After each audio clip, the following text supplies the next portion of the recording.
Jamie, are you disappointed with what you've seen out there today? Yeah, of course, disappointed to be beaten at home, on our patch. Um, it's the performance though, the results, the results will come, go, we'll win some, we'll lose some, but today the performance, really disappointed in that. How we started the game, lack of energy, endeavour, and we lost a lot of battles all over the pitch, the lads know that. So it was just our application from the first whistle was poor. We give them too much respect, they got on the ball a little bit more than us. They deserved the lead in the first half, but I didn't think, we were playing to anywhere near our full capacity. That it caused us many problems. But, the way that we started, it allowed them to grow into the game. And look, they're a good side. I know that they're well resourced and they've got some good players.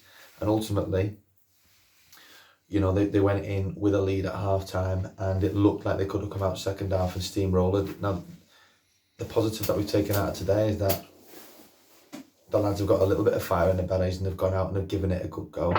They've been able to compete. There's a few free kicks we gave away, but I don't mind that because we're trying to get into the game. We're competing a lot stronger for the headers and for the seconds and doing all those little tiny things that make up the game of football. And they grew into the game then in the second half, but by then we got the goal.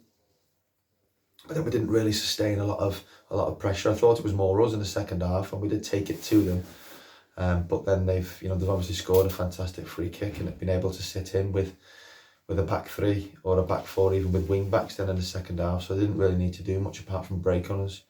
But they were probably worth the win today. And I've not said that over the last two games, but they were certainly worth the win. They got a good goal in the second half, and just disappointed today. Really disappointing day at the office.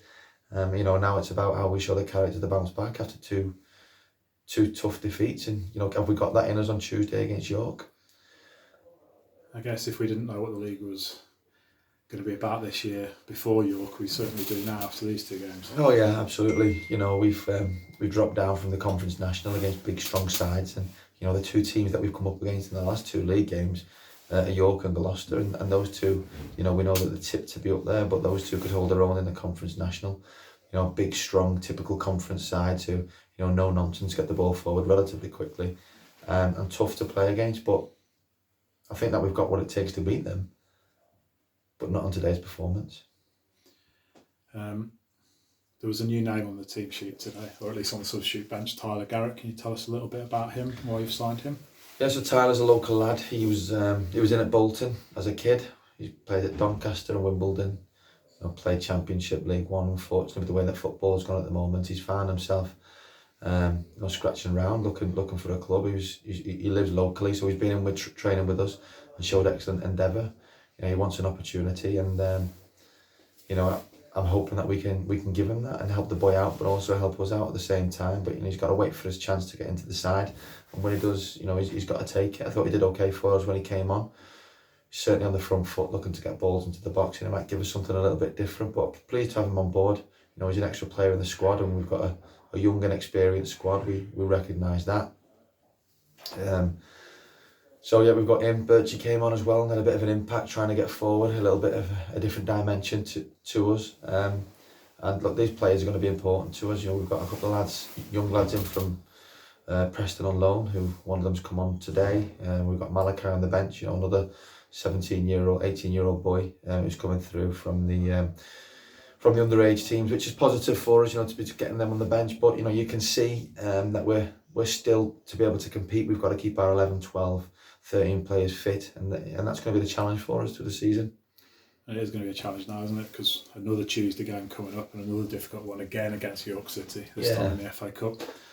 Yeah, and some teams have got the ability to move things around a little bit, and I'm not saying we've not got that, because we've got some young lads there, and I've got to put a bit of faith and a bit of trust and give them opportunities. But we've certainly not got the strength and depth in the squad that we would like to have had, or that we had at different points last season or the season before.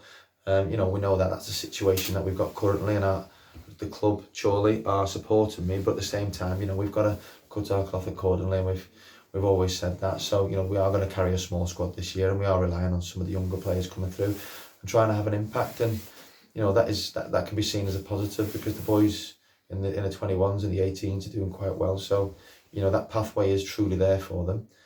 You know, and I'm sure there'll be some opportunities as the games come, because the Saturday, Tuesday, and it's 2 weeks in a row that we've done that. And can the lads sustain doing 90 minutes? You know, I don't think many players can do that 3 or 4 weeks in a row. So we'll see how it goes, but I'm sure other players will get opportunities when it comes to Tuesday. A nice little thing today with the first live stream that we've done. Obviously, it allows our fans who aren't here to be able to see the game. We topped out nearly 1,000 views at one point, which is obviously a really big positive for the club as a whole. They all turn off at half time. And look, it's good. It's good. We want the fans back here, and it does feel different when you're playing at home. You've not got those fans, that buzz in the stadium when you come in.